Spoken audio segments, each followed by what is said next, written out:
কৰিছোঁ কালি যে ৫,২০০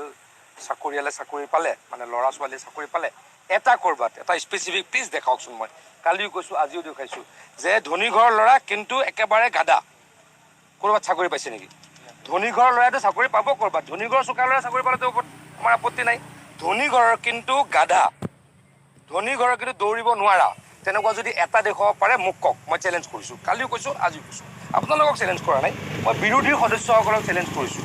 কালি ৫,২০০ ল'ৰা ছোৱালীয়ে চাকৰি পালে আপোনালোকৰ টিভিতে তেওঁলোকৰ ঘৰ দেখিছোঁ তেওঁলোকৰ বাইট দেখিছোঁ তেওঁলোকৰ সাক্ষাৎকাৰ দেখিছোঁ ক'তোতো এনেকুৱা লগা নাই ক'ৰবাত দুৰ্নীতি হৈছে বুলি ভিক্টৰ দাস ডাঙৰীয়াক বাৰে বাৰে প্ৰশ্ন কৰিছোঁ এটা তেওঁ নাম কওক আমাক নালাগে পুলিচক নালাগে আপোনালোকে কওক সাংবাদিকক কওক তেতিয়াই একশ্যন ল'ব পাৰিম নাম নকৈ এনেও যদি নাটক কৰে কেনেকৈ হ'ব বিৰোধী সদস্যসকলক অনুৰোধ কৰিছোঁ এটা স্পেচিফিক কেছ দেখাওক এই মানুহটোৰ ঘৰ ধনী আৰু ল'ৰাটো বা ছোৱালীজনী পঢ়া শুনাত গাধা তেনেকুৱা দেখাওক তাৰপাছত আমি পৰৱৰ্তী সিদ্ধান্ত ল'ম আপোনালোকক মই এটা অনুৰোধ কৰিছোঁ কালি যে ৫,২০০